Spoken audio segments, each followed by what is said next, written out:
Shalom, shalom, que Dieu nous bénisse.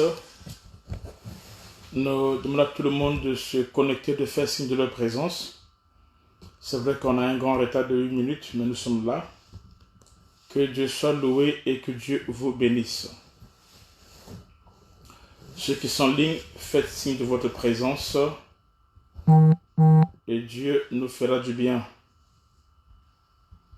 Shalom, shalom.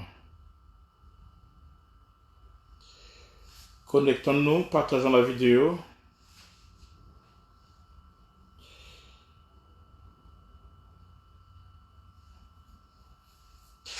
Partageons la vidéo et que Dieu nous fasse du bien.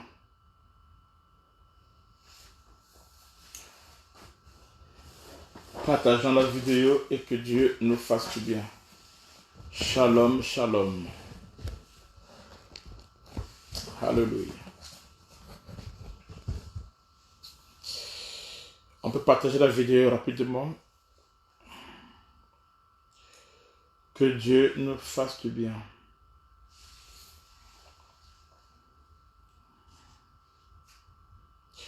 Shalom à tout le monde, shalom à tout le monde. On est à l'église, donc on vient de rentrer à peine. Narcisse, tu es déjà arrivé? Sois béni. Que Dieu bénisse tout le monde. Que Dieu bénisse tout le monde. Shalom, shalom. Partageons la vidéo, invitons les autres. Attends, je vais partager la vidéo aussi. Est-ce que Cathy André est là?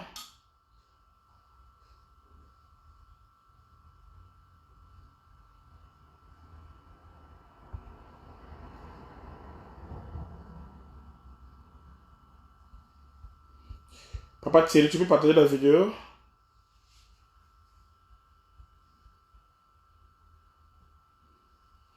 Non, si tu es dans le bouchon.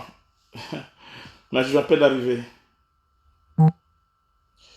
Partagez la vidéo sur les murs, s'il vous plaît. Papa Thierry, tu peux partager la vidéo, comme ça je partage à partir de chez toi. C'est bon, Papa Thierry, c'est bon.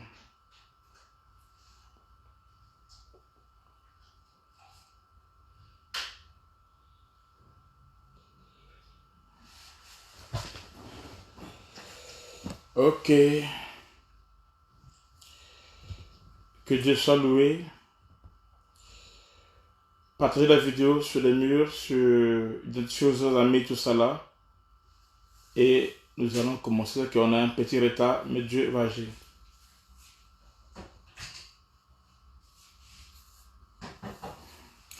Ok, je vais prier et on va commencer. Seigneur Dieu d'Israël, nous bénissons ton nom. Te disons merci, que ta grâce soit sur nous, soit élevée, glorifiée. Merci que ton esprit puisse nous conduire, Seigneur de la gloire, au nom de Jésus-Christ, notre Seigneur et Sauveur. Amen. Agnès France, tu m'écris à la fin en privé. Agnès France, dès qu'on finit le direct, tu m'écris, s'il te plaît. Ok, Dieu soit loué. Nous allons prendre le texte de base. Nous continuons l'enseignement quand on vient de commencer. Nous parlons sur les mystères de Jacob chez Laban. Nous sommes dans Genèse 29, le verset 1 jusqu'au verset 10. La Bible dit ceci. Jacob se mit en marche et s'en alla au pays des fils de l'Orient. Il regarda et voici il y avait un puits dans le champ. Et voici il y avait à côté 3 troupeaux de brebis qui se reposaient. Car c'était à ce puits qu'on abreuvait les troupeaux. Et la pierre sur l'ouverture du puits était grande. Tous les troupeaux se rassemblaient là. On roulait la pierre de dessus l'ouverture du puits. On abreuvait les troupeaux et l'on remettait la pierre à sa place pour l'ouverture du puits. Jacob dit au berger, « Mes frères, d'où êtes-vous » Ils répondirent, « Nous sommes de Charan. » Et il leur dit, « Connaissez-vous Laban, fils de Nachor ?» Ils répondirent, « Nous le connaissions. » Il leur dit, « Est-il en bonne santé ?» Ils répondirent, « Il est en bonne santé. » et voici Rachel, sa fille, qui vient avec le troupeau. Il dit, voici, il est encore grand jour, et il n'est pas temps de rassembler les troupeaux.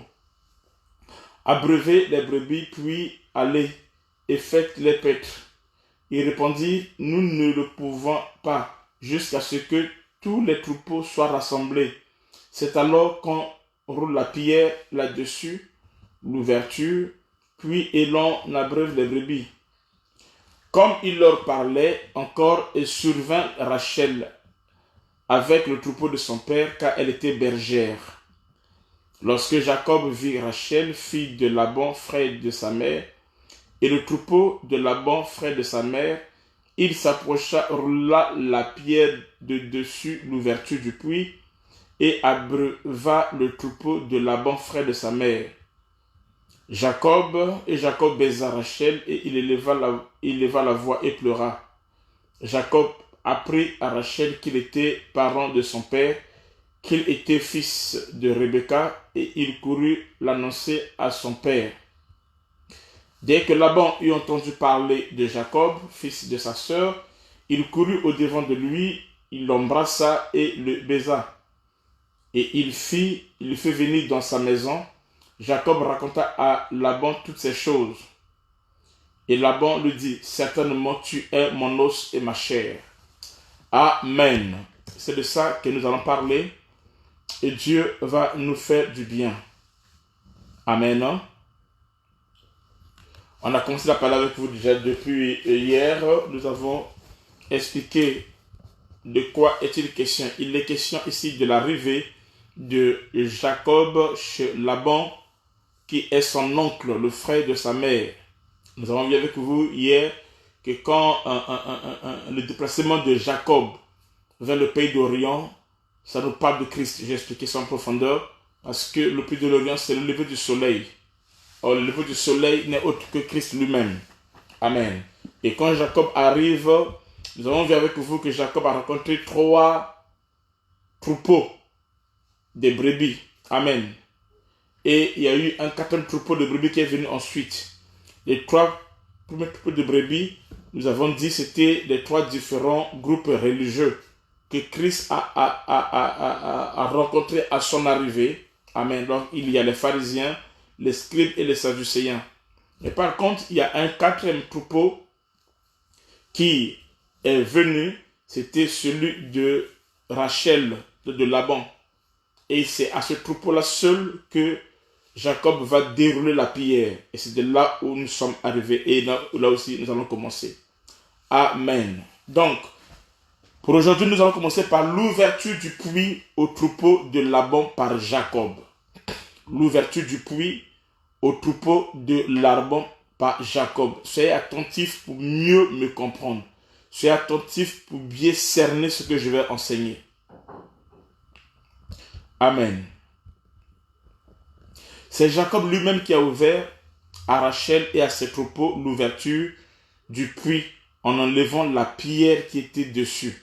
On peut lire ça encore dans Genèse 29, 9 à 10. Genèse 29, 9 à 10, ça dit ceci. Comme il leur parlait encore, survint Rachel avec le troupeau de son père, car elle était bergère. Lorsque Jacob vit Rachel, fille de Laban, frère de sa mère, et le troupeau de Laban, frère de sa mère, il s'approcha, roula la pierre de dessus l'ouverture du puits, et abreuva le troupeau de Laban, frère de sa mère. Amen. Donc le mouvement ici, le mouvement qui emmène Jacob à enlever la pierre du puits, le mouvement d'enlever la pierre du puits par Jacob ici, le mouvement de la dérouler, c'est le travail de la croix. Amen. Accompli par Christ pour que l'Église boive. Amen. Pour que l'Église boive. Pour que l'Église puisse avoir la vie. Amen. Je vais expliquer ça en profondeur. Au fait, dérouler la pierre, ouvrir la pierre ici, il y a beaucoup de mystères qui sont cachés dedans. des mystères incroyables. Amen. Ceci nous annonce l'ouverture du livre des scellés des 7 sceaux. Amen.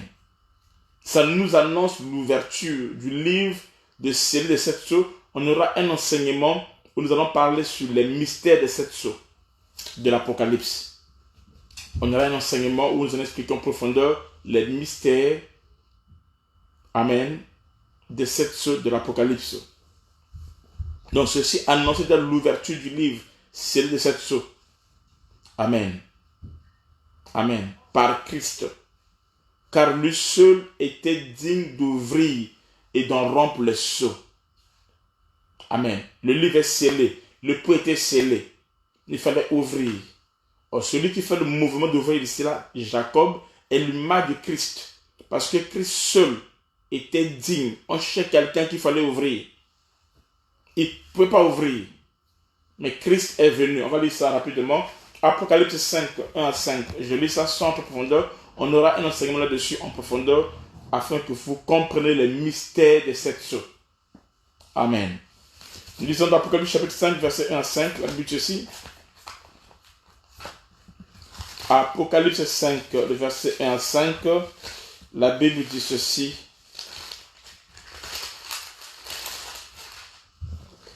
Puis je vis de la main droite de celui qui était assis sur le trône un livre écrit au dedans et au dehors, scellé des 7 sceaux. Amen. Et je vis un ange puissant qui criait d'une voix forte, qui est digne d'ouvrir le livre et d'en rompre les sceaux.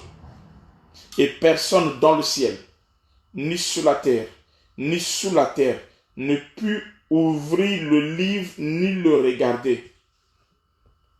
Et je pleurais beaucoup de ce que personne ne fut trouvé digne d'ouvrir le livre ni de le regarder. L'un des veillards me dit, ne pleure point, voici, le lion de la tribu de Juda, le régent de David, a vaincu pour ouvrir le livre et ses 7 sceaux. Amen. Donc celui-ci qui a la capacité d'ouvrir le puits, de la pierre du puits, afin que l'église, le troupeau, puisse boire. Amen. C'est l'image de Christ. Lui seul est digne. Lui seul est digne. Amen. D'ouvrir le livre. Amen. D'ouvrir, de dérouler la pierre. Amen. Qui était sur l'entrée du puits. Amen. Dans le livre scellé, ouvert par l'agneau de Dieu, illustre la route du ciel.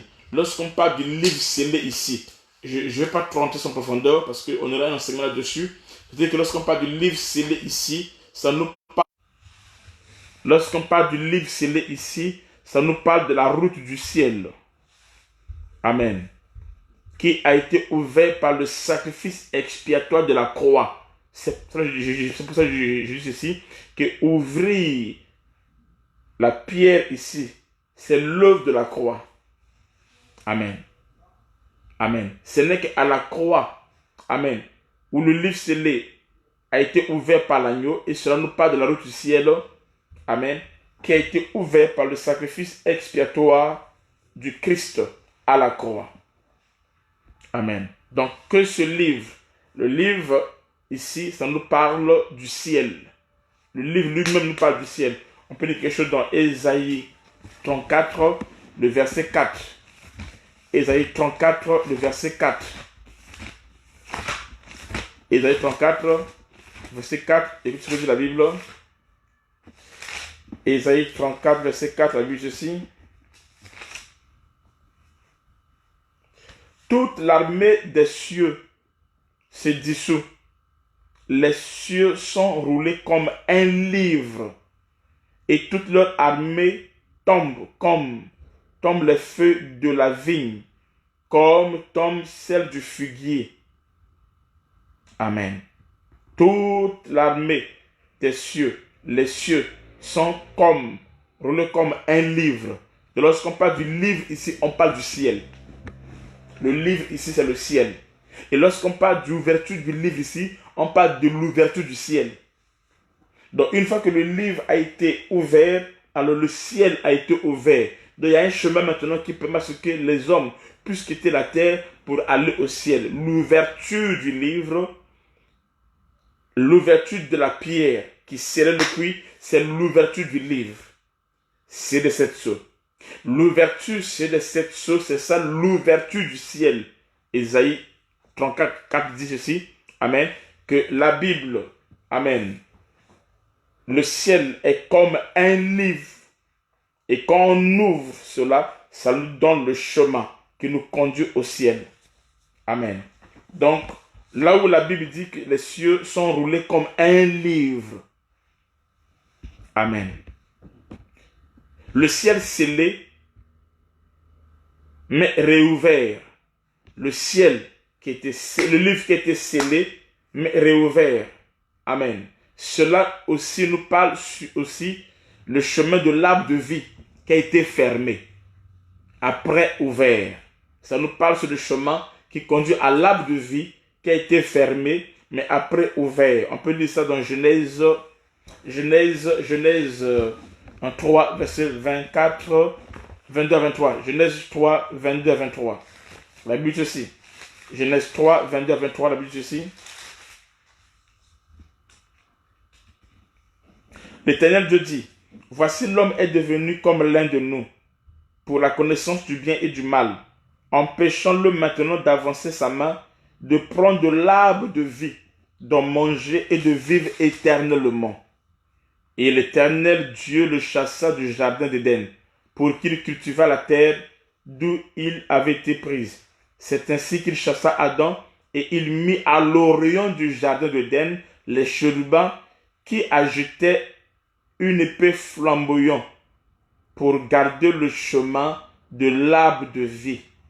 Amen. Il gardait le chemin de l'arbre de vie et alors, amen, les chérubins étaient là. Alors lorsque le livre est scellé, le livre scellé mais réouvert, ça nous parle aussi sur le chemin de l'arbre de vie qui a été fermé, amen, au temps d'Adam, mais qui est réouvert par Christ. Donc ce qui a été fermé a été réouvert. Qu'est-ce qui a été fermé? C'est le chemin qui conduit à l'arbre de vie. C'est ça le chemin du ciel qui a été fermé au temps d'Adam à cause du péché adamique. Mais quand Christ vient, il arrive à réouvrir cela. C'est-à-dire, il brise les sceaux, il ouvre le livre. Il ouvre le livre. En brisant les sceaux, il ouvre le livre. C'est ça le retour au jardin d'Éden. C'est ça le retour à Canaan. Amen. C'est la remise de notre pouvoir, notre autorité qu'on avait perdue. L'homme récupère le pouvoir, l'autorité qu'il avait perdue, une fois que le chemin a été réouvert par Christ. Amen. Je vais expliquer en profondeur. Amen. La grande pierre. Il y avait une grande pierre qui était là. Comment ça se passe là, l'ouverture du puits? L'ouverture du livre. Sur le puits, il y a une grande pierre. C'est cette grande pierre qui doit être déroulée. Quand la grande pierre est enlevée, alors on a l'accès au puits. Mais quand la grande pierre n'est pas enlevée, on n'a pas l'accès au puits. Mais quand la grande pierre est enlevée, est déroulée et enlevée, alors en ce temps maintenant, on a l'accès au puits. La grande pierre, la pierre sur l'ouverture du puits était grande. Cette pierre était grande. Cette pierre au-dessus du puits, amen, montre que la révélation de la parole était cachée à Israël avec les trois principaux tendances religieuses. Ils ont caché la révélation. Ils étaient là, les trois étaient là. Mais l'eau qui est la parole, l'eau qui est la révélation, était cachée. Amen. Amen. Cela était caché. Cela était caché. On peut lire ça dans Matthieu 11, 25. On a déjà lu ça, mais on va juste relire encore. Matthieu 11, 25, la Bible dit ceci. Matthieu 11, 25, la Bible dit ceci. En ce temps-là, Jésus prit la parole et dit, je te loue, Père, Seigneur du ciel et de la terre, de ce que tu as caché ces choses aux sages et aux intelligents, et de ce que tu les as révélées aux enfants. Qui sont les sages? et les intelligents ici. Ce sont les trois premiers troupeaux, c'est-à-dire qui symbolisent les pharisiens, les scribes et les sadducéens. Mais qui sont les enfants ici, à qui Dieu a révélé cela? C'est le troupeau de Rachel. Amen. Le troupeau de Rachel. Amen. Qui arrive après. Ce troupeau-là n'était pas là quand Christ est arrivé. Mais une fois qu'il est arrivé, c'est alors qu'ils arrivent maintenant. Amen. Qui est l'image de l'église.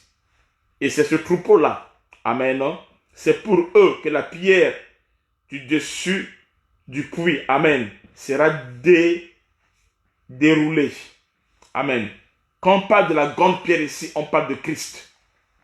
La grande pierre ici n'est autre que Christ lui-même. La pierre qui est au-dessus du puits, la grande pierre, n'est autre que Jésus-Christ lui-même.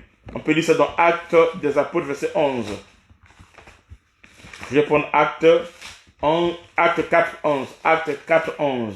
Acte 4, verset 11. On va lire quelque chose. Acte 4, 11. La Bible dit ceci. Acte 4, 11. On dit, Jésus est la pierre rejetée par vous qui bâtissez et qui est devenue la principale de l'angle. Jésus-Christ est la pierre qui a été rejetée par ceux qui bâtissaient et qui est devenue la principale de l'angle. Cette pierre qui était au-dessus, que Jacob doit dérouler, c'est Christ qui est la pierre angulaire, la pierre principale. Amen. La prière dont les bâtisseurs ont rejeté. Amen. Amen. C'est ça le mystère de Dieu. Cette pierre, amen, non? Ça parle de Christ. Cette pierre, ça parle sur le mystère de Dieu. Amen. Et le mystère de Dieu est caché en Christ. Cette pierre parle sur le mystère où sont cachés tous les trésors de la sagesse et de la science. Donc, dans la pierre cachait l'eau. L'eau était dans la pierre. Les trésors étaient dans le puits. Mais au-dessus, il y a une pierre qui était là, qui cachait tout. Amen. Il fallait enlever la pierre. Une fois que la pierre est déroulée, une fois que la pierre donne l'ouverture, alors nous avons l'accès à l'eau. Nous avons l'accès à la richesse et on peut boire. Amen. Amen. Oh, Christ est cette pierre qui cachait les richesses de Dieu. On va lire ça dans Colossiens 2, le verset 3. La Bible ceci. Colossiens 2, 3, la Bible ceci. Colossiens 2, 3, la Bible ceci. La Bible dit Amen. Je vais commencer verset 1. Verset 2, verset 1.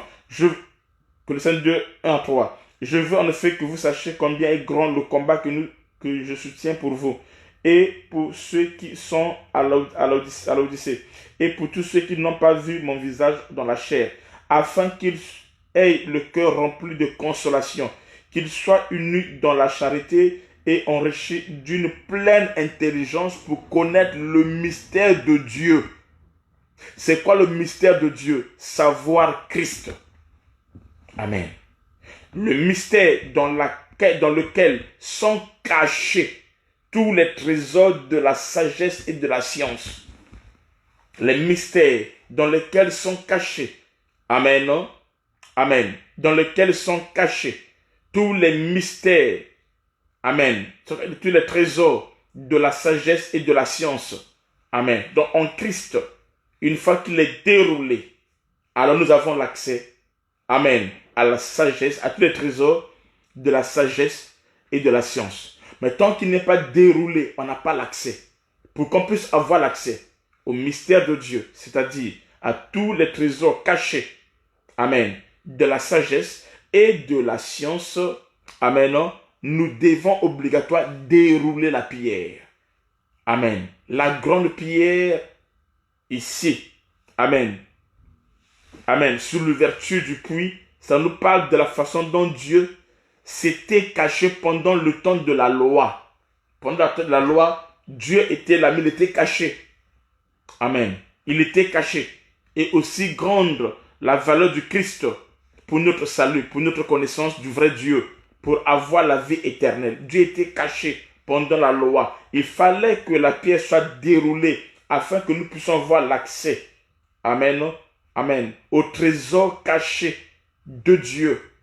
Amen. Amen. À tous les trésors de la sagesse et de la science. Amen. À quel moment, une fois que Christ a été déroulé. Est-ce que vous comprenez même? Amen. Mais pendant la période des 3 troupeaux, ils n'avaient pas l'accès à cela. Pourquoi? Parce que cela leur n'a pas été révélé. Ce n'était pas encore le temps. Mais une fois que l'église est venue avec Rachel, l'épouse est venue avec Rachel, amen, c'est le temps où la pierre devait être déroulée, afin que nous puissions avoir l'accès, amen, au trésor caché, au trésor de la sagesse et de la science. Amen. On peut lire ça, nous lisons Ésaïe 28, 16. Ésaïe 28, 16.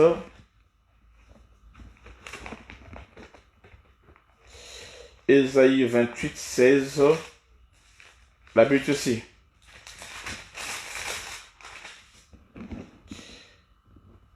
C'est pourquoi ainsi parle le Seigneur, l'Éternel. Voici, j'ai mis pour fondement en Sion une pierre.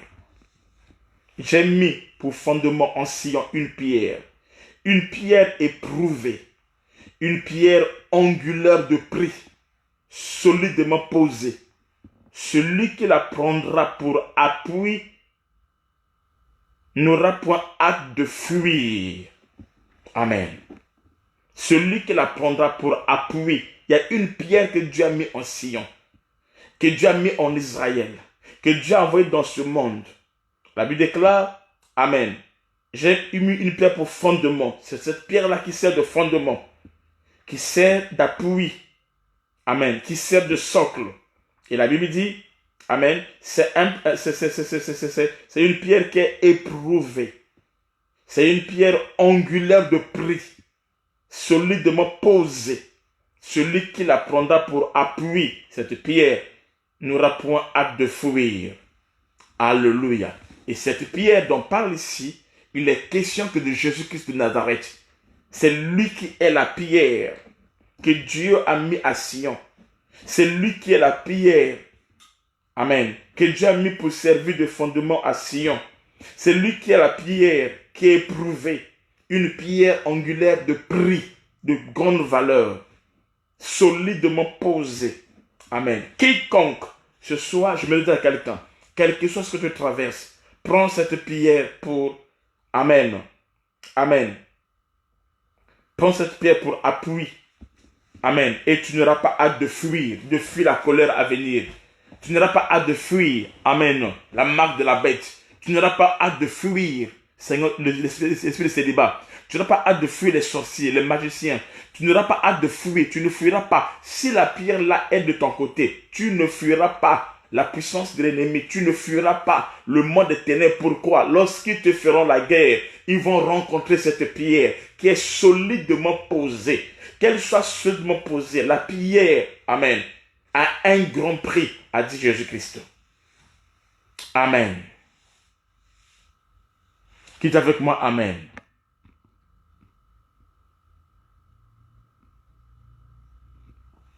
Alléluia.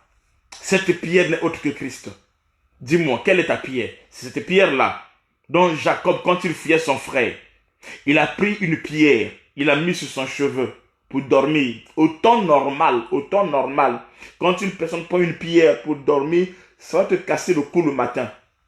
Tu ne peux pas prendre une pierre comme coussin, comme oreille, tout ça là, c'est impossible, ça va te casser la tête. Amen. Mais il y a une pierre, quand tu le prends comme appui, au lieu que cela te casse, ça te donne les visions. Ça te montre le royaume de Dieu. Ça te bâtit. Cette pierre-là, quand tu prends ça comme appui, au lieu que cela te casse le cou, ça fait quoi? Ça bâtit maintenant, amen, la maison de Dieu. Ça devient que tu vas bâtir la maison qui n'est autre que toi. Amen. Qui n'est autre que moi, parce que nous sommes le temple de Dieu. Cette pierre-là, amen, cette pierre est Nzambe. Aïe, aïe, aïe, aïe, aïe, aïe, aïe. La Bible déclare, c'est la pierre qui tombe de la montagne sans le secours d'aucun main. C'est pour cela David a pris 5 pierres dans le torrent. Il a pris 5 pierres pour lui, qu'il a mis dans sa jupissière.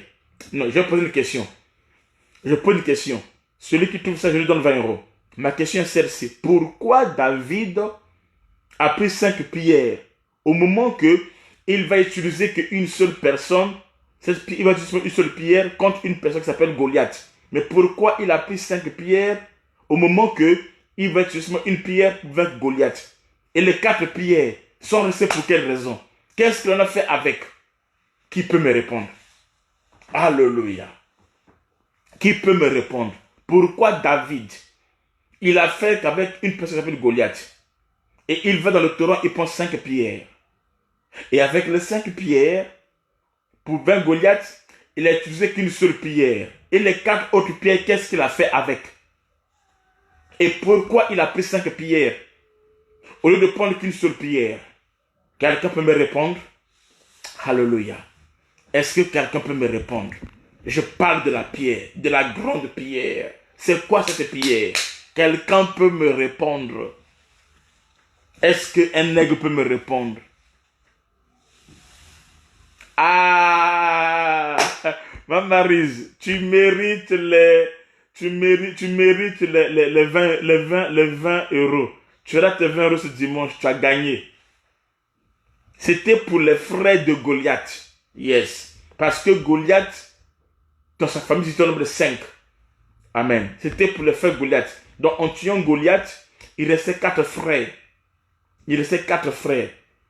Il a fallu aussi qu'il y ait des pierres pour terrasser, amen, les autres familles de Goliath.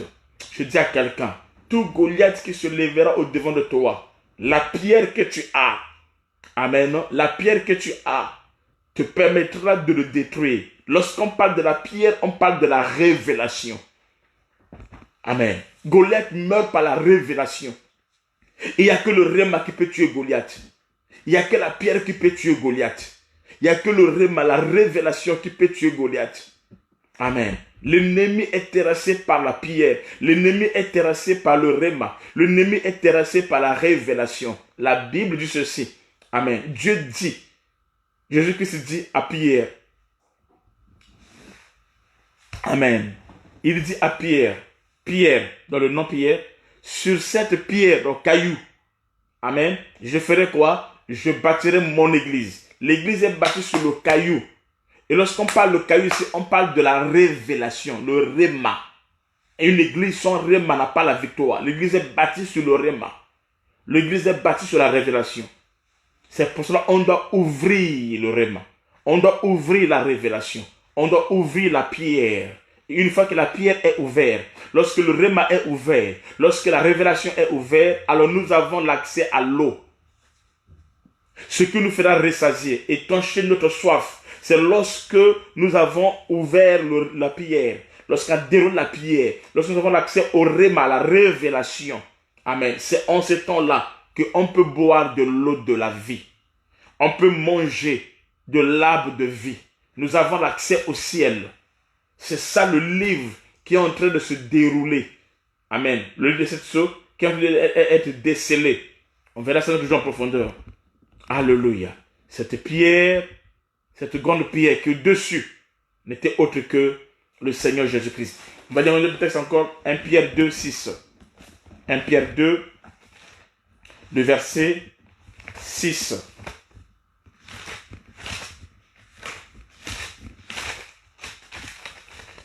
Pierre 2, 6, la Bible aussi. Car il dit dans l'Écriture, voici je mets en Sion une pierre angulaire, choisie, précieuse, et celui qui croit en elle ne sera point confondu. Amen. Voici je mets en Sion. Amen. Oui, prophète nécessaire. Il dit je mets en Sion une pierre précieuse. Je mets en Sion une pierre angulaire, choisie, précieuse. 1. Une pierre comment? Angulaire. 2. Choisie. 3. Précieux. Et Zambé. Et celui qui croit en elle, elle qui, la pierre, ne sera point confus. La pierre, c'est quoi? C'est la révélation. Donc celui qui croit à la révélation, celui qui croit au réma. Le réma, c'est que c'est Jésus-Christ. C'est ça le pain de vie. C'est ça la source d'eau vive. C'est ça la parole de Dieu. C'est ça la parole faite chair. C'est ça Jésus-Christ. C'est ça Christ en moi. C'est ça l'onction. Amen. C'est une pierre qui est une pierre angulaire. Cette pierre a été choisie. Ce n'est pas toutes les pierres. C'est une pierre qui a été choisie. Jésus est le choix de Dieu. Jésus est celui qui est digne. Amen. Non pas seulement qu'elle a été choisie, mais elle est précieuse. Amen. Elle est précieuse. Et celui qui croit en elle ne sera pas confus. Dis-moi, tu crois en quoi? Croire en Jésus veut dire quoi? Veut dire croire à la révélation. Ça veut dire dérouler la pierre pour avoir l'accès à l'eau. Et seuls les brebis, les 4 brebis, les brebis de Jacob ont l'accès à cela. Mais les 3 premières brebis, ils n'ont pas l'accès à la révélation. C'est pour cela. Les 3 premières brebis, c'est quoi? Ce sont les pharisiens, les sadducéens et les scribes. Et avec eux, Jésus parle en parabole. Mais arrivé aux 4 brebis, Jésus ne parle pas en parabole, il donne la révélation. Chez les pharisiens, les scribes et les sadducéens, Jésus parle en parabole. Mais arrivé à nous, l'épouse, il déroule la pierre. On déroule la pierre, c'est-à-dire qu'il donne la révélation. Il donne le réma. Il nous donne l'accès à l'eau. Et on peut boire l'eau de vie. On peut boire. Amen. Amen. Ce qui est précieux, ce qui est le choix de Dieu. Et elle déclare que ceux qui se confient, celui qui croit en elle, elle c'est qui c'est la pierre, elle c'est qui c'est le réma. Un peuple sans réma, c'est un peuple qui est sans frein.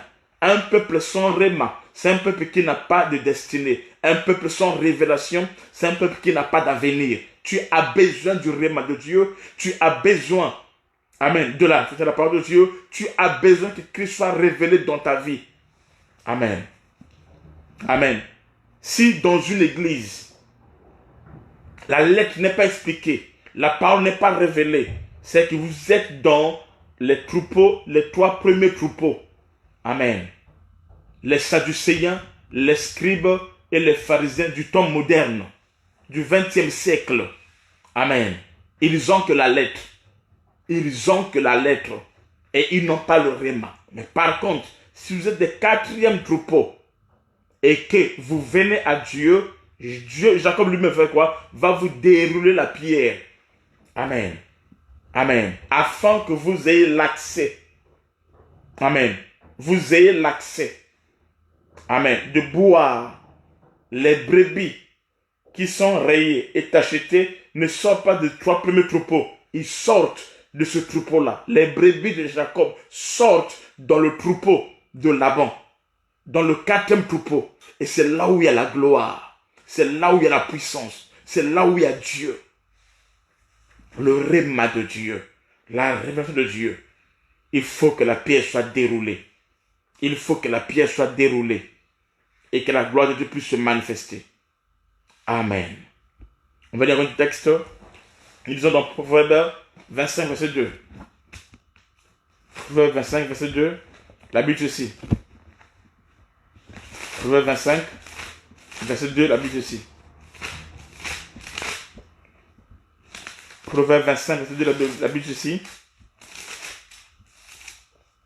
La gloire de Dieu. Écoutez ça. La gloire de Dieu, c'est de cacher les choses. La gloire des rois, c'est de sonder les choses. Mais la gloire de Dieu, consiste à cacher les choses. Amen. La Bible dit, Amen, dans Proverbe 22, que la gloire de Dieu, c'est de cacher les choses. Et la gloire des rois, c'est de sonder les choses. Amen. Amen. C'est pour cela. Le réma est caché. C'est ça la gloire de Dieu. Ce qui est caché, c'est à l'Éternel. Ce qui est révélé, c'est pour nous les fils des hommes. C'est pour nous les fils de Dieu. Amen. Et si vous lisez dans Psaume encore, Amen. Dans Psaume 45, verset 15, Psaume 45, verset 15, la Bible ceci. Écoutez ce que la Bible dit. Dans Psaume 45, verset 15, la Bible ceci. Écoutez. Elle est présentée au roi vêtue de ses habits brodés et suivie des jeunes filles, ses compagnes qui sont emmenées auprès de toi. Amen.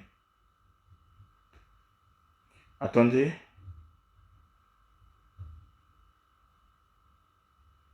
Ne c'est pas ça. Chez le texte, là on dit, mais tu es un Dieu qui te cache. On dit, tu es un Dieu qui te cache. C'est pas ça. Amen. Bref, Dieu se cache. Amen. C'est un Dieu qui se cache. Mais il faut qu'il soit révélé. Ainsi, vous allez voir, dans Matthieu 11, 25, la Bible dit, tu as caché ces choses aux sages et aux intelligents, mais tu les as révélées aux enfants, c'est-à-dire les disciples. Amen. Dieu est un Dieu qui se cache durant les périodes de la loi. C'est-à-dire que durant la loi, Dieu s'est caché à ces 3 premiers groupes. Durant la loi, il s'est caché à ces 3 premiers groupes. C'est-à-dire la loi de Moïse, les psaumes, les prophètes. Amen. C'est-à-dire les pharisiens, les scribes et les sadducéens. Dieu s'est caché à eux. Dieu s'est caché à eux. Il était là, mais ils n'ont pas vu. Pourquoi? Parce que Dieu s'est caché. Et la gloire de Dieu, c'est de se cacher. Mais par contre, aux petits enfants, selon Matthieu 11, 25, il s'est révélé. C'est ça la pierre qui est déroulée. Quand la pierre est déroulée, c'est Dieu qui se révèle. C'est Christ qui se révèle.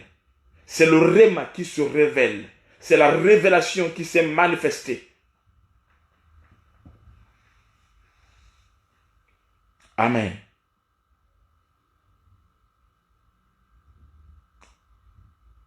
Ah d'accord, c'est Ésaïe 45, merci beaucoup. C'est Ésaïe 45, c'est pas Psaume 45, merci beaucoup, mon mari. C'est Ésaïe 45, verset 15. Là où on dit Dieu se cache. Merci beaucoup, maman Maryse. C'est Ésaïe 45 où on parle de Dieu qui se cache. Amen. Amen. Donc Dieu se cache. Il s'est caché à qui? Il s'est caché à la loi, les prophètes. C'est-à-dire à ces 3 premiers groupes-là. Mais il s'est révélé aux enfants, c'est-à-dire aux disciples.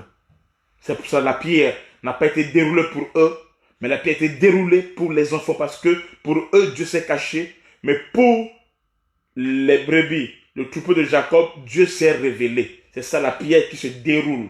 Dieu a porté la révélation, il a porté la vie, il s'est manifesté. Amen. Dieu se cachait durant la période de la loi. Amen. Amen. Il s'est caché dans la loi, il s'est caché. On peut dire encore ça. Disons dans Psaume 89, 45, 47. Psaume 89. Attendez, je vais faire le verset. Psaume 89. Psaume 89, verset 47. Attends, je vais faire le verset.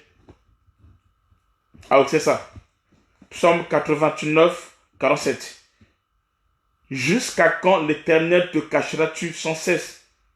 Et ta fureur s'embrassera-t-elle comme le feu? Jusqu'à quand l'Éternel te cacheras-tu sans cesse? Amen. Et la colère et ta fureur s'embrasera comme le feu. Pendant l'Ancien Testament, Dieu se cachait. C'est pour cela sa fureur, il tuait les gens. Mais dans la Nouvelle Alliance, Dieu arrêtait de se cacher. Il s'est révélé. Emmanuel, Dieu parmi nous. Il s'est révélé. Amen. Et quand il s'est révélé, il n'opère plus dans la colère, dans la fureur, il opère maintenant dans la grâce. Amen. Il opère dans la grâce maintenant pour se révéler.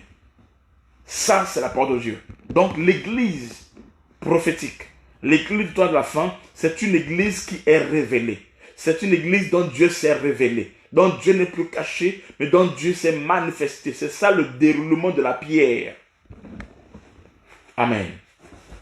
Amen. C'est ça le déroulement de la pierre. Il faut que la pierre se déroule pour que les brebis puissent avoir de l'eau. La pierre qui réussit ici, c'est quoi? C'est la révélation. Parce que la pierre, c'est Christ lui-même. Amen. Amen. Alors, que veut dire la pierre roulée? Que veut dire la pierre roulée? La pierre roulée, c'est quoi? C'est quoi ce mouvement lorsque la pierre est roulée? Et Zambe, Zambe, Zambe. Écoutez, le roulement de la pierre par Jacob pour que le troupeau de Laban puisse abreuver, c'est la révélation de la parole de Dieu à son peuple. Amen. Il dit avec vous que son peuple est le troupeau de son pâturage. Donc, le roulement de la pierre ici, c'est quoi? Ce n'est autre que la révélation de la parole de Dieu à son peuple. Donc, lorsque le peuple accède à la révélation, c'est ça la pierre qui est en train d'être roulée. Amen. Amen. C'est ça la pierre qui est en train de rouler. Aujourd'hui, la pierre est ôtée par Christ. Ôter la pierre, c'est quoi? C'est la révélation. C'est ça l'apocalypse. C'est ça le dévoilement.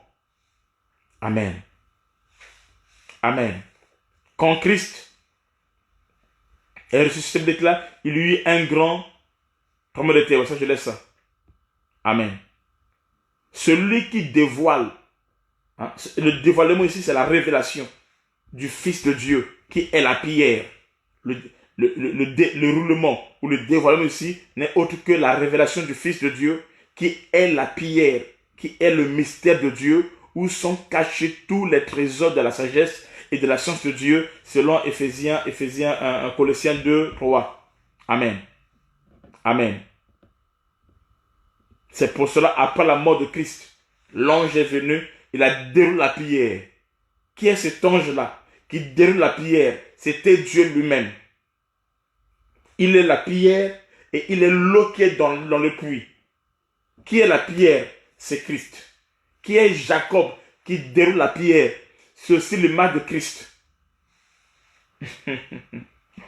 Amen. Amen. Christ se révèle à lui-même. Le fait de connaître, amen, non? Amen. Personne ne connaît le Père si ce n'est que le Fils, et personne ne connaît le Fils si ce n'est que le Père. Les deux sont en accord, les deux sont un. Personne ne connaît le Père si ce n'est que le Fils, et celui qui personne ne connaît le Fils si ce n'est que celui que le Fils veut révéler. Amen. Pour connaître qui est Jésus, il faut avoir une révélation du Père. C'est pour cela, lorsque Pierre a donné la bonne réponse, il a dit, tu es le Christ, le Fils de Dieu. Jésus lui a dit, ce que tu dis là, ce n'est pas le sang et la chair qui t'ont révélé. C'est mon Père qui est dans les cieux qui t'a révélé cela. Donc, pour que tu puisses connaître Jésus-Christ, ce n'est pas en lisant la Bible comme ça, non. Mais il faut aller dans la révélation. Il faut dérouler le Pierre. C'est en déroule le Pierre qu'on arrive à découvrir qui est Jésus. Amen. Il faut que les Écritures bougent. Il faut que les Écritures bougent. Et ce n'est que comme ça qu'on peut accéder à savoir qui est Jésus. On peut savoir qui est Jésus lorsque les Écritures bougent. Lorsque Dieu te révèle. Lorsque nous avons la révélation de Christ. Donc le mouvement de l'ouverture de la grande pierre par Jacob au profit du troupeau de Laban, c'est l'image de l'Église. C'est la révélation du Fils de Dieu à l'Église. La plus grande révélation qui nous amène à la vie éternelle, c'est de connaître qui est Jésus. Amen. C'est de connaître qui est Jésus. Il dit, la vie éternelle, c'est qu'ils te connaissent, le véritable Dieu et celui que tu as envoyé. La vie éternelle, c'est cela. La vie éternelle n'est pas autre chose. Tout le monde ce verset, c'est quoi? C'est Jean 14 ou Jean 17? Jean 14 ou Jean 17, la vie éternelle. C'est quoi la vie éternelle? La vie éternelle, c'est pas ce que tu penses, non. La vie éternelle, c'est quoi? Tout le monde ce verset, entre Jean 14 ou Jean 17. La vie éternelle, c'est qui connaissent Jésus. Ok, Jean 17, verset 3. Jean 17, verset 3, c'est ça la vie éternelle. Il dit aussi, Jean 17, verset 3. Or, la vie éternelle, c'est qu'ils te connaissent toi, le seul vrai Dieu, et celui que tu as envoyé, Jésus-Christ. Jean 17, verset 3. Amen. C'est ça la vie éternelle. On ne peut accéder à la vie éternelle que celui qui connaît le Père et le Fils. Or, le Père et le Fils sont un. Celui qui connaît Jacob et la pierre qui est déroulée. Amen. Quand tu connais cela, tu as la vie éternelle. Quand tu as la révélation de Jésus, quand tu connais Jésus, amen, pas dans la chair, mais dans l'esprit, dans la révélation, amen, quand la pierre est déroulée, c'est en ce temps-là que tu as la vie éternelle. C'est en ce temps-là que tu peux accéder, amen, à l'eau de la vie. C'est en ce temps qu'on peut accéder à l'arbre de vie. Une fois que la pierre est déroulée, nous avons la vie éternelle. Or, c'est quoi la vie éternelle? Amen. C'est ce mouvement. C'est quoi qu'on connaît Jésus-Christ? Amen. C'est le mouvement de l'ouverture de la grande pierre par Jacob au profit du troupeau de Laban. Ce troupeau-là, c'est un type de l'église. C'est ça la révélation du Fils de Dieu à l'église. C'est là la révélation de la parole de Dieu qui éclaire l'église. Amen. Selon Psaume 119, verset 130, la Bible déclare, tes paroles éclairent. Amen. Amen. C'est là la loi interprétée par Christ à l'église pour qu'il puisse avoir la vie, pour qu'il puisse avoir la lumière. Il faut que Christ, l'Esprit de Dieu, puisse expliquer à l'église, puisse interpréter à l'église la loi. La loi doit être interprétée. La loi doit être expliquée. C'est-à-dire ce que tu lis dans le Testament, les écrits là, il faut que tu puisses avoir le réma. Il faut que tu puisses avoir la révélation. Il faut que tu rentres dans les eaux profondes. Il faut que la pierre soit déroulée. Lorsque, amen, amen, lorsque cela, la pierre est déroulée, c'est-à-dire que la lettre est expliquée. Amen. C'est en ce temps-là que nous avons la connaissance du Fils de Dieu. Et en ce temps-là, nous avons la vie éternelle. La vie éternelle, c'est de connaître Dieu. Amen. Amen. Dans la révélation, dans la parole, dans la profondeur, dans son réma. C'est-à-dire avoir l'interprétation, l'explication, le réma, la révélation. Cette révélation, c'est avec elle qu'on bâtit l'église. Pierre, tu es pierre.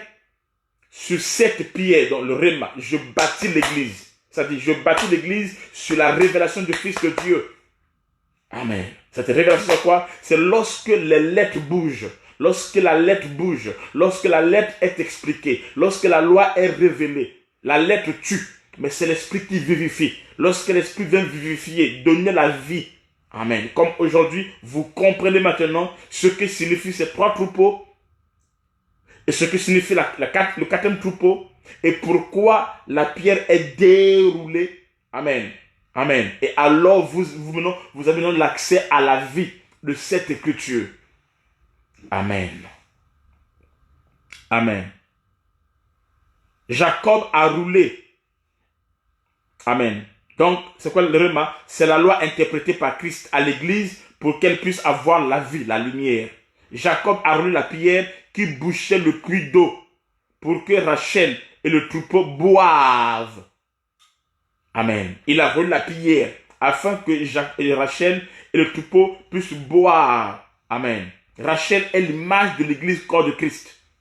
Rachel est l'image de l'église corps de Christ, est l'image de l'épouse de Christ qui a la révélation de la parole de Dieu. Amen. Et les troupeaux de Laban, amen, illustrent, ça nous parle des différents membres du corps de Christ. Rachel est un corps. C'est ça l'épouse. Donc les différents brebis qu'on sort le troupeau, ce sont les membres de ce corps. Amen. Et ce sont ceux-là qui ont l'accès de boire. Amen. Rachel, c'est l'image de l'église corps de Christ, qui est l'épouse de Christ, qui a la révélation de la parole de Dieu. Et les troupeaux de Laban nous parlent des différents membres du corps de Christ. Amen. C'est pour cela, Moïse aussi en son temps, qui a puisé de l'eau pour les 7 filles de Jéthro. Voyez-vous? Amen. Les 7 filles de Jéthro, le sacrificateur de mendiants, et a fait boire leur troupeau. Moïse a fait cela dans Exode 3, versets 16 à 19. Amen. Moïse, c'est qui? Moïse est le type de Christ. Amen. Et les 7 filles du sacrificateur de mendiants, Jéthro, sont l'image des gens de toutes les nations. Amen. Qui vont recevoir la parole de Dieu. Qui vont recevoir l'eau. Amen. Et croire à l'évangile du salut en Jésus-Christ pour avoir la vie éternelle. Je répète, Moïse, c'est qui donne à boire aux 7 filles Moïse, c'est qui? Moïse, amen. Amen. Moïse, c'est le type de Christ. Amen. Et les 7 filles de sacrifice mendiants qui boivent l'eau avec les brebis consorts sont une image des gens de toutes les nations. C'est ça, les 7 églises de l'Apocalypse. Les 7 filles de Jéthro, c'est l'image des 7 églises de l'Apocalypse. C'est-à-dire les 7 églises de tous les temps. Du temps de la grâce. Amen. Amen. Cette église du temps de la grâce, l'image de cette fille de Jéthro qui doit venir boire l'eau que Moïse donne. Amen. Amen. Amen. Donc les 7 filles de sacrificateurs de mendiants, qui est Jéthro, sont une image des gens de toutes les nations qui vont recevoir la parole de Dieu, la révélation de Dieu, l'eau, et croire à l'évangile du salut en Jésus-Christ pour avoir la vie éternelle. Donc Christ se révèle lui-même. Il a dit à personne, il a dit personne ne connaît le Fils si ce n'est que le Père. Et personne ne connaît le Père si ce n'est que celui à qui le Fils veut le révéler.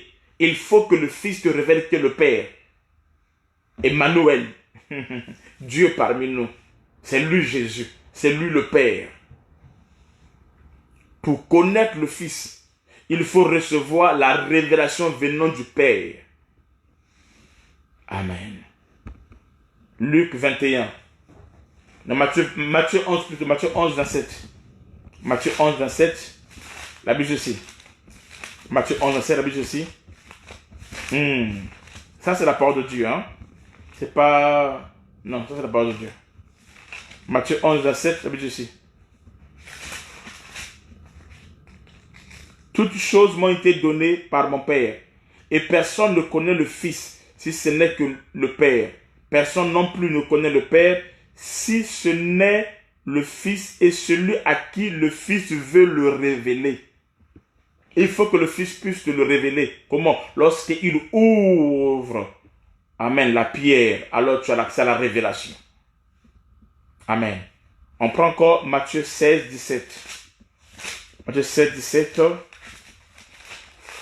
Et quand tu as la révélation, tu as la vie éternelle. Matthieu 16, 17. Jésus prenant la parole, lui dit, tu es heureux, Simon, fils de Jonas, car ce ne sont pas la chair et le sang qui t'ont révélé cela, mais c'est mon Père qui est dans les cieux. C'est le Père qui a révélé à Simon qui est Jésus. Amen. C'est ça le règne de Dieu, la révélation. Amen. Prenons encore Luc 10, 22. Luc 10, 22, la Bible aussi. Luc 10, 22, la Bible aussi. Toutes choses m'ont été données par mon Père, et personne ne connaît qui est le Fils, si ce n'est que le Père, et qui est le Père, si ce n'est que le Fils, et celui à qui le Fils veut le révéler. Amen. Et as-tu la révélation de Jésus-Christ? Beaucoup vont à l'église, mais ils n'ont pas la révélation de Jésus-Christ. Beaucoup vont à l'église, même beaucoup servent Dieu, mais ils ne connaissent rien de Jésus-Christ. C'est pour cela qu'ils vont prier 3 dieux. Ainsi, ils vont croire à la Trinité. Ils vont baptiser les gens au nom du Père, Fils, Esprit. Pourquoi? Parce qu'ils n'ont aucune révélation de Dieu. Ils vont baptiser les gens dans les piscines, parce qu'ils n'ont aucune rhéma de la parole de Dieu. Amen. Amen. Un peuple sans révélation. Un peuple qui est basé sur la lettre. Ce peuple-là ne peut pas avoir l'accès au puits. Pourquoi? Parce que la prière va les empêcher. Dieu leur parle, oui, mais il leur parle en parabole. Dieu parle aux pharisiens, aux sadducéens, aux scribes en parabole. Ils écoutent, oui, ce sont les paraboles. C'est pour cela qu'ils écoutent, mais ils ne comprennent pas. Leur cœur ne peut pas accéder à la révélation. Mais par contre, le quatrième troupeau, amen, ce sont les brebis qui opèrent dans la révélation de Dieu, qui opèrent dans la grâce de Dieu, qui opèrent dans la gloire de Dieu. Tu fais partie de quel troupeau? Tu fais partie de quel troupeau? Amen. De la lettre ou de l'esprit? Amen. Dans Apocalypse 19, le verset 13, écoutez, je vous révèle le mystère, mais suivez-moi très bien. Suivez-moi très très bien. Apocalypse 19, verset 13. Suivez ça très très bien. Apocalypse 19, 13. Vous allez voir quelque chose. Comment la différence entre ceux qui sont dans le premier groupe, de les trois groupes-là, et ceux qui sont dans le quatrième groupe. Entre les pharisiens, les vierges folles et les vierges sages. Vous allez comprendre la différence. Vous voyez quelque chose. Après 19 verset 13. Est-ce que quelqu'un peut m'afficher ça? Apocalypse 19, verset 13. Vous voyez quelque chose?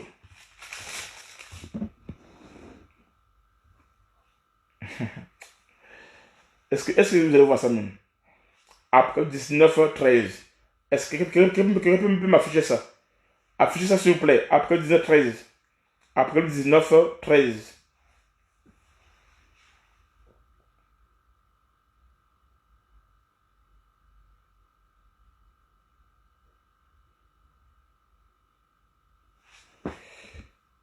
On va lire.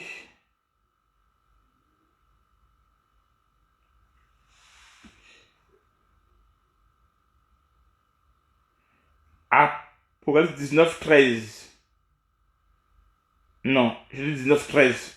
C'est pas ça. 19, 13. Mon mari, c'est pas ça. C'est 19, 13. La Bible ceci. Suivez-moi très bien. Et il était revêtu d'un vêtement teint de sang. Son nom est la parole de Dieu. Donc, Apocalypse 19, 13. La Bible dit, il était revêtu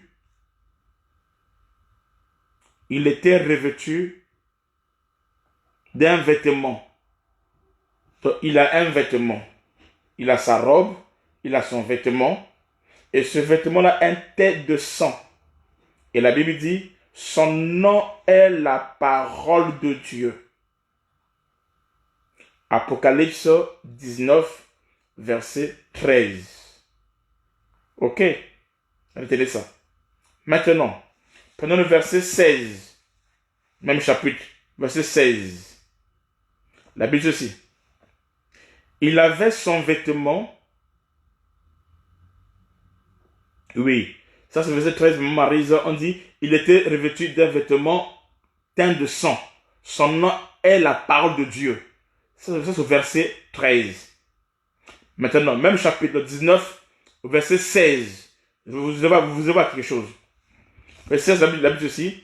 Il avait sur son vêtement et sur sa cuisse un nom écrit, Roi des rois et Seigneur des seigneurs. Aïe aïe aïe, aïe aïe aïe aïe aïe aïe aïe aïe. Écoutez maintenant, j'explique. Verset 13. Il a un vêtement teint de sang. Son nom est la parole de Dieu. Maintenant, au verset 16, la Bible dit, il avait sur son vêtement et sur sa cuisse un nom écrit, Roi des rois et Seigneur des seigneurs. Vous voyez la différence maintenant. Vous voyez la différence. Amen. Dans Apocalypse 19, verset 13, la Bible dit que Jésus était couvert d'un vêtement teint de sang. Voyez-vous.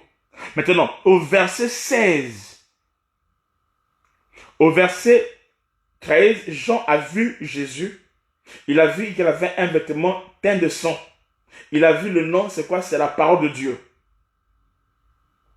Amen. Maintenant, au verset 16, il y a le mystère qui va se produire maintenant.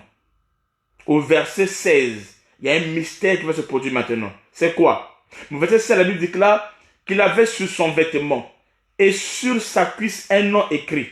Ça veut dire que quand il a vu le verset 13, il a vu qu'il était habillé. Il n'est pas rentré à l'intérieur. Jésus ne s'est pas dévoilé. Amen. Il était habillé d'un vêtement. Mais par contre, au verset 16 d'Apocalypse 19, amen, il n'est pas resté seulement à voir un homme qui était habillé, Mais il a vu un homme qui a ouvert ses vêtements. Aïe, aïe, aïe. Il y a des gens qui s'arrêtent au verset 13. C'est ça les 3 premiers groupes. Ils sont que sur la lettre. C'est sur la parole de Dieu qu'on sort. Ils ne peuvent pas être des adorateurs. Ils ne peuvent pas aller loin. Mais ceux qui arrivent au verset 16, ce sont ceux-là qui emmènent Christ à se déshabiller, à voir ce qui est caché à l'intérieur. Amen. Quand une église va être basée que sur la lettre, quand un chrétien est basé que sur la lettre et qu'il n'y a pas l'interprétation, il n'y a pas l'explication, ce chrétien-là ne verra qu'un habit teinté, c'est juste.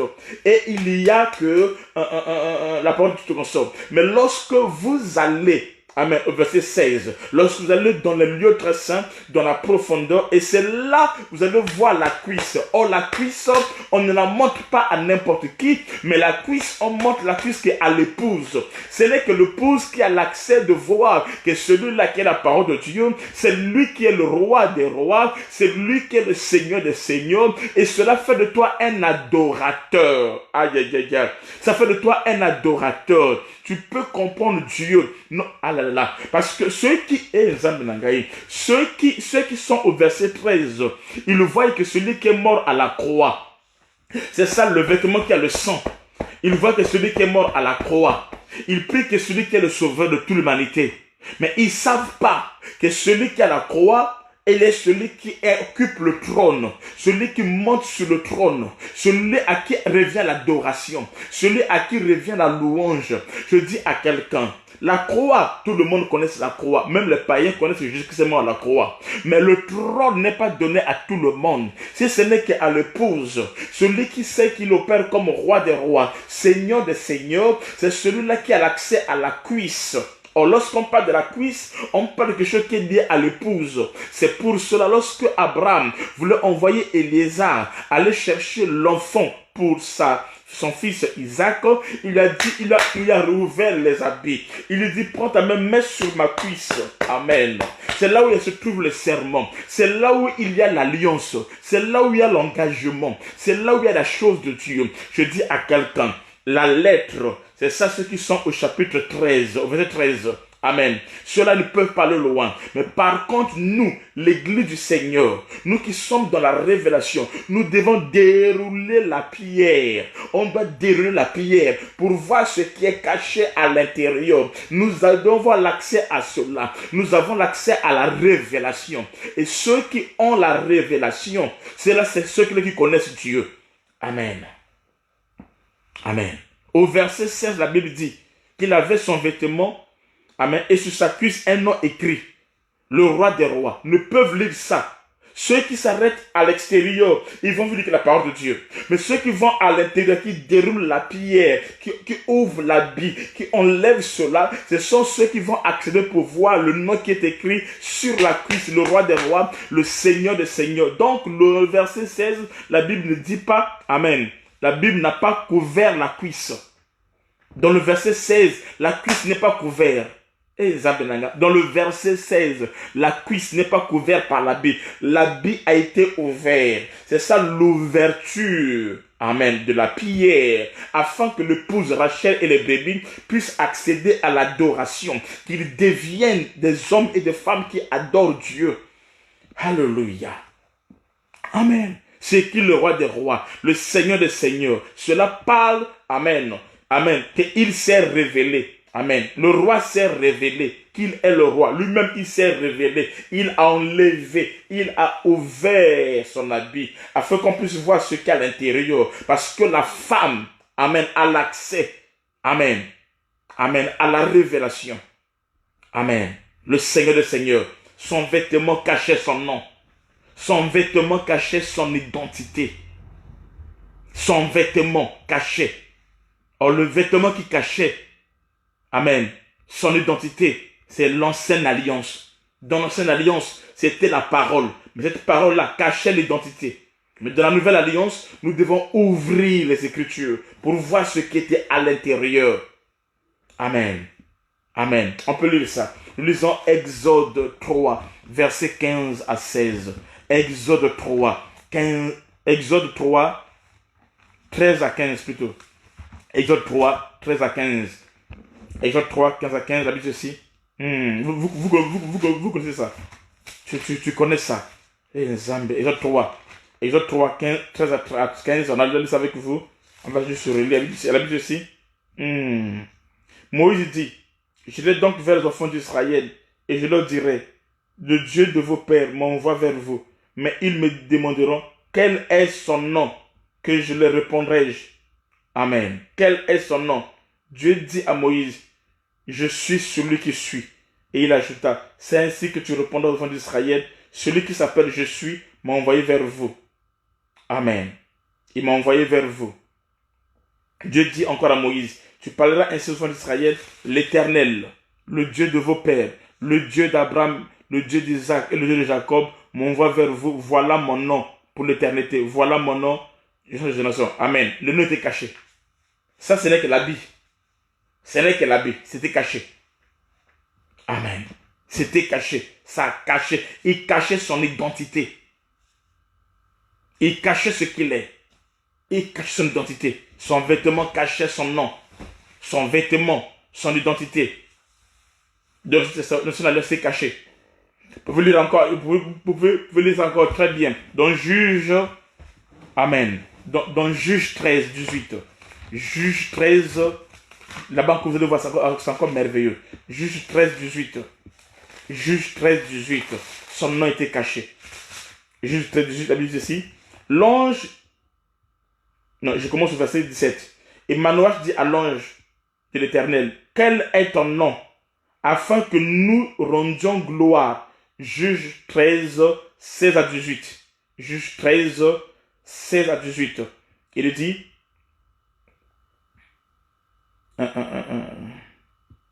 Juge 13, 17 à 18 plutôt.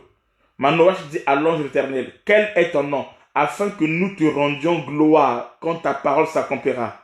L'ange de l'Éternel lui répondit, pourquoi demandes-tu mon nom?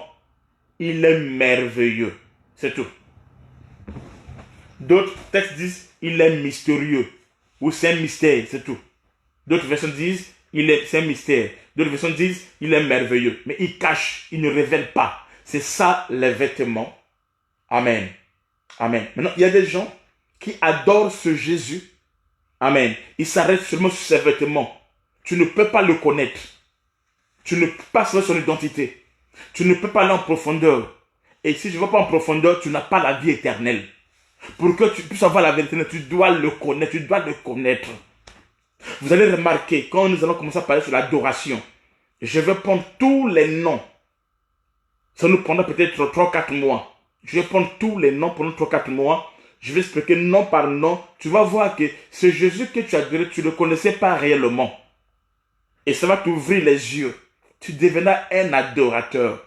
Quand tu vas l'adorer, ça ne sera plus la même chose. Tu diras, ce n'est plus moi qui vis. C'est Christ qui vit en moi. Pour certaines personnes, quand vous l'adorez, Amen, Jésus dit, comme il a dit à la femme samaritaine, il a dit, vous adorez ce que vous ne connaissez pas. Vous adorez, oui, mais vous ne connaissez pas. Beaucoup font la répétition. Ils font la répétition du nom de Jésus, des noms de Jésus qu'on sort, mais ils n'ont pas la révélation. Mais nous allons arriver là. Et toi, tu deviendras un adorateur. Tu diras, ce n'est plus moi qui vis. Christ vit en moi. Tu seras un aigle. Tu vas adorer Dieu dans la profondeur, dans la gloire, dans le réma. Et ta vie ne sera plus jamais la même. Tu sauras en qui tu as cru. La vie éternelle, c'est qu'ils te connaissent. Jésus-Christ. Alléluia. Mais dans la nouvelle alliance, il s'est révélé en nous montrant sa cuisse. C'est-à-dire, il s'est fait connaître pour que les gens aient la vie éternelle. Il s'est fait connaître. Amen. Dans l'ancienne alliance, il était là, il se cachait. Dans l'ancienne alliance, il se cachait. Amen. C'est quoi l'ancienne alliance? Ce sont les 3 troupeaux. Moïse, la loi, les psaumes et les prophètes. Les sacrificateurs, les scribes, les pharisiens et les sadducéens. Ils se cachaient. Mais arrivé au 4e troupeau, à nous, il s'est révélé. Il s'est révélé. Amen. Amen. Il s'est révélé lui-même. C'est lui-même Jésus qui a ouvert. Amen. Qui a ouvert. qui a enlevé, qui a déroulé la prière. Amen. Amen. C'est ça dérouler la prière. C'est montrer, c'est se révéler. La prière, c'est lui la révélation, c'est Christ. Lorsqu'il déroule, ça veut dire qu'il se révèle. Amen. C'est lui-même qui se révèle. Amen. Amen. J'ai dit, dans la nouvelle alliance, il se cache. Mais dans l'ancienne alliance, il se cache. Mais dans la nouvelle alliance, il s'est révélé en nous montrant sa cuisse. C'est-à-dire, il s'est fait connaître pour que les gens aient la vie éternelle. Parce que la vie éternelle, c'est quoi? C'est le fait de connaître qui est Jésus. De connaître qui est Jésus. Qui est Jésus? C'est le potasse de Foulon. Qui est Jésus? Je laisse ça. Amen. Amen. C'est pour cela, il ne faut pas seulement connaître Christ avec ses vêtements. Non. Il ne faut pas seulement connaître Christ avec ses vêtements, avec sa robe blanche, c'est-à-dire sa robe de justice. Amen. Selon Ésaïe 6, verset 1 à 8, ou encore Apocalypse 1 à 13. Amen. C'est-à-dire par ses œuvres justes. Amen. Selon Jean chapitre 10, verset 38. Mais il faut également le connaître aussi par la révélation venant du Père et de lui-même Christ. Amen. Parce que seul le Père peut le révéler le Fils, et seul le Fils peut révéler le Père, et celui à qui il veut révéler. Amen. En soulevant la robe teinte de Jésus, il faut soulever sa robe. Il faut soulever sa robe. Amen. Christ s'est fait. Quand Christ soulève sa robe, il s'est fait connaître après sa mort que son nom, Amen, est non pas seulement la parole de Dieu. Amen. Selon Apocalypse 19, 13, son nom est la parole de Dieu. Selon Jean chapitre 1, verset 1, au commencement était la parole de Dieu. Amen. Mais après sa mort, après la résurrection, Christ révèle que son nom n'est pas seulement la parole de Dieu, mais aussi qu'il est le roi des rois, le Seigneur des seigneurs. Amen. Il se révèle. C'est ça, soulever la robe. Et vous emmène une autre dimension. Amen. Où la parole, tu vas voir les trésors cachés. Les trésors cachés. Alléluia. Qui sont cachés en Christ. Les trésors cachés. Amen. Alléluia. Amen. La personne de Jésus-Christ. Le mot grec Apocalyptus traduit désigne l'action de découvrir. C'est ça le mot apocalypse. En grec, apocalypsus, ça parle de quoi? Ça parle de l'action de découvrir. Ou encore un dévoilement. C'est ça la révélation de Jésus-Christ. On va dire ça. Apocalypse 1:1. Apocalypse 1, verset 1. Apocalypse 1, verset 1. La Bible dit ceci. Je suis presque à la fin pour aujourd'hui. La Bible dit ceci. Écoutez. Apocalypse 1, verset 1. Révélation de Jésus-Christ que Dieu lui a donné pour montrer à ses serviteurs les choses qui doivent arriver bientôt et qu'il a fait connaître par l'envoi de son ange à son serviteur Jean. Tu dois manger la révélation de Jésus-Christ, les mystères de Dieu. Amen. Amen. Dans Apocalypse, c'est quoi? C'est quoi? C'est révéler, dévoiler ce qui a été caché pour que nous puissions voir la vie. Le mot révélation vient aussi du mot latin revelar, qui signifie ôter le voile. Amen. Par contre, ceux qui sont en Moïse, quand ils lisent Moïse, ils ont un voile qui est jeté sur eux. Ils ne peuvent pas aller loin. Mais ceux qui opèrent dans la révélation, le voile est ôté. Ceux qui opèrent dans la révélation, le voile est ôté. Amen. Amen. Amen. Amen. C'est révéler, c'est dévoiler ce qui était caché pour que nous ayons la vie. Le mot révélation vient du mot latin revelar, qui signifie ôter le voile. C'est un mot composé en deux. Il y a ré qui égale ôter et velar qui parle du voile. Amen. En Israël, en tant que nation, Amen. Israël, étant que nation, est aveugle, car elle a le voile sur son cœur. Israël a le voile sur son cœur. La Bible dit dans 2 Corinthiens 3, 14 à 16. 2 Corinthiens 3, 14 à 16. Israël a le voile sur son cœur. C'est pour ça qu'il ne peut pas aller loin. Il ne peut pas comprendre les choses de Dieu. 2 Corinthiens 3, le verset 14 à 16. La Bible dit aussi. Mais ils sont devenus durs d'entendement. Car jusqu'à ce jour, le même voile demeure quand ils font la lecture de l'Ancien Testament. Beaucoup sont dedans. Écoutez, c'est pas moi. Hein. Affichez-moi ça, s'il vous plaît. Affichez-moi ça. Il dit ceci. Je répète. Mais ils sont devenus durs d'entendement. Comment? Affichez-moi 2 Corinthiens 3, 14 à 15. À 16. 2 Corinthiens 3, 14 à 16. Affichez-moi s'il vous plaît. La Bible déclare, mais ils sont devenus durs d'entendement, car jusqu'à ce jour même, jusqu'à ce jour, le même voile demeure quand ils font la lecture de l'Ancien Testament. Ils ne voient rien. Ils lisent, ils ne voient rien. Ils lisent, ils ne voient rien. Est-ce que vous comprenez? 2 Corinthiens 3, 14 à 16. Amen. Ils ne voient rien. Et ils ne lèvent pas. Ils ne se lèvent pas. Parce que c'est Christ qu'il disparaît. Aïe, aïe, aïe, j'aime ça. Tu vois? Jusqu'à ce jour, quand on lit Moïse, un voile est jeté sur le cœur. Mais lorsque les cœurs se convertissent au Seigneur, le voile est ôté. C'est ça la révélation.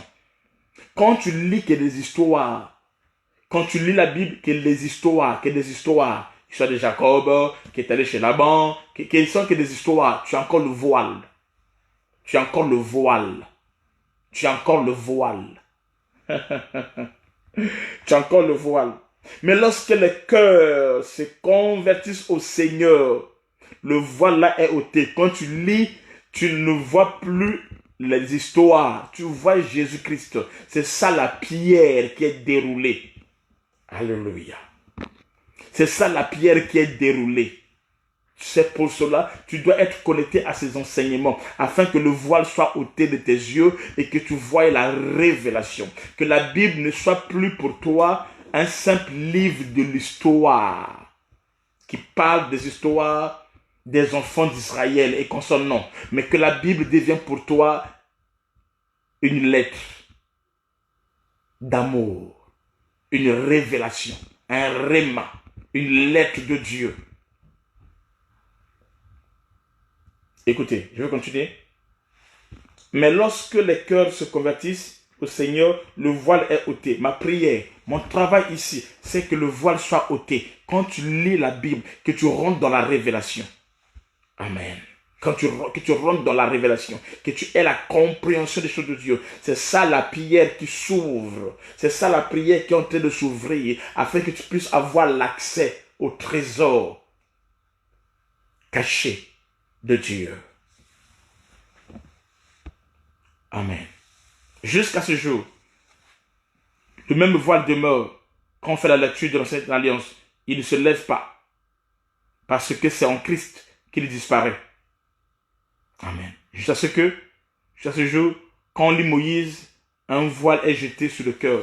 Mais lorsque le cœur se convertit au Seigneur, le voile est ôté. Le voile est ôté. Et quand le voile est ôté, la révélation rentre. C'est quoi la révélation? C'est le fait d'enlever le voile. C'est découvrir. C'est se dévoiler. C'est la révélation. C'est dévoiler. C'est ça l'apocalypse. Amen. Vous devez aimer la parole. Vous devez aimer les enseignements. Vous devez être assis dans les enseignements pour comprendre les choses de Dieu. Amen. Et pour voir. Au cas contraire, vous serez des aveugles. Beaucoup sont aveugles. Qui sont aveugles? Ce sont les 3 troupeaux qui sont là. Ôter le voile, c'est quoi? C'est le déchirement par Dieu lui-même du voile du temple. C'est ça, ôter le voile. quand Dieu lui-même, qui ôte le voile, c'est Dieu lui-même, lorsque lui-même, il a déchiré, amen, le voile du temple, qui séparait le lieu saint du lieu très saint. Lorsque Christ était mort, pour que nous ayons une libre, amen, un libre accès les uns des autres, amen, les Juifs et les nations qui ont cru, amen, pour que Dieu, auprès de Dieu, amen, la Bible déclare, un voile a été déchiré. Dieu lui-même a déchiré cela, afin que nous ayons l'accès. Amen. Afin que nous ayons l'accès. Écoute-moi encore pendant 2 ans. Amen. Le salut qui est plus proche de nous que lorsqu'on a cru, il sera à l'intérieur. Il va se manifester. Le corps de Christ va se révéler en toi. Amen. Amen. Le voile était déchiré.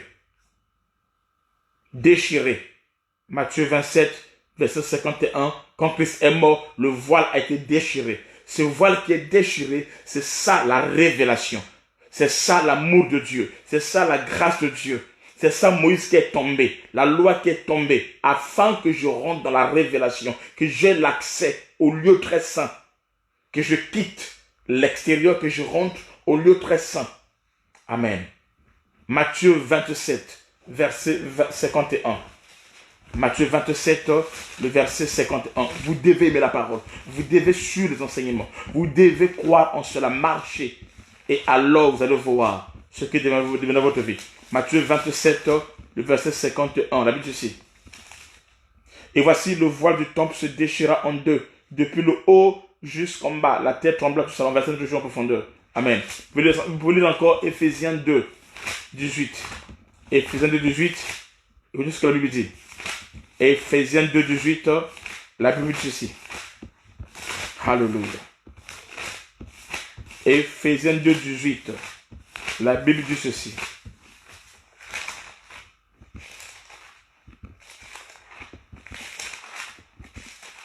De 18, la Bible dit ceci. Car par lui, nous avons les uns et les autres accès auprès du Père dans un même esprit. Par lui, nous avons l'accès. C'est-à-dire qu'une fois que le voile a été déchiré, nous avons maintenant l'accès auprès du Père. L'accès au puits, l'accès au trésor caché, l'accès à la révélation. Ephésiens 2, 18. L'accès aux richesses infinies de Dieu. Amen. Amen. Aussi longtemps que ce voile de séparation était là, le chemin des lieux saints, c'est-à-dire de la présence de Dieu, n'était pas encore manifesté. Tant que ce voile est là, quand tu lis les Écritures, tu vois que Moïse, tu ne rentres pas dans la porte de consort, ça veut dire que c'est encore voilé, il y a quelque chose qui ne marche pas. Amen. Amen. Amen. Tant que le voile était là, le chemin n'était pas encore manifesté. On peut lire ça dans Hébreux. Hébreux 9, 6 à 8. Tant que le voile est là, tant que le voile est là, il n'y a pas le chemin encore. Tu peux avoir l'accès à l'arbre de vie. Hébreux 9, 6 à 8. La Bible c'est ici. Hébreux 9, 6 à 8. Or, ces choses étaient aussi disposées. Les serviteurs qui font le service entrent en tout temps dans la première partie du tabernacle. Et dans la seconde, le souverain sacrificateur seul entre une fois par an, non sans y porter du sang qu'il offre pour lui-même et pour le péché du peuple.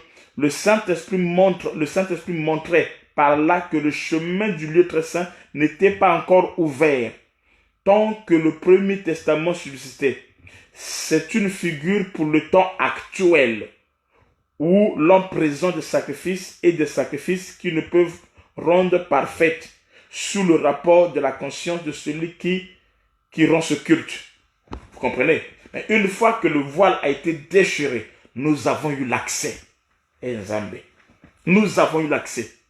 Selon Hébreux 10, 20. Amen. Hébreux 10, 20 ceci. Amen. Hébreux 10, 20 ceci. Hébreux 10, 20 ceci. Il dit, par la route nouvelle, vivante, qu'il a inaugurée pour nous au travers du voile. Au travers du voile, il y a une route qu'il a inaugurée pour nous. C'est-à-dire dans sa chair. Amen. Sa chair, c'est quoi? C'est le pain. Le pain brisé. Le pain rompu. le pain révélé. Quand le pain est révélé, quand le pain est brisé, amen, nous avons les yeux s'ouvrent. Il déclare sur le chemin de Maïs, lorsque les disciples, Christ a donné le pain, il a brisé le pain, leurs yeux s'ouvrirent et ils comprirent les Écritures. Amen. Amen. Quand le voile est brisé, la chair est brisée, nos yeux s'ouvrent. Le voile de Moïse est tombé. Nous ne voyons plus comme avant et nous comprenons les Écritures. Le pain a été rempli, leurs yeux s'ouvrirent et ils comprirent les Écritures. Tu veux comprendre les Écritures, il faut que le pain soit brisé, que le voile tombe et que le chemin soit inauguré, que tu aies l'accès. C'est là maintenant que les écailles tombent, le voile tombe et nous comprenons les Écritures. Notre esprit est renouvelé, notre esprit est révélé. Amen. Il y a le dévoilement maintenant. Amen. Au commencement, quand il parlait avec Jésus-Christ, amen, il leur parlait. Il ne savait pas que c'était eux et quoi, c'était juste un passant et consort. Mais une fois que le pain a été brisé et les yeux s'ouvrirent, alors ils ont compris que c'était Jésus-Christ qui était là et il a disparu. Aïe, aïe, aïe, aïe. Tu veux vu l'enlèvement? Tu veux vu l'enlèvement, la disparition? Il faut que le pain soit brisé. C'est-à-dire que la parole soit révélée. Amen.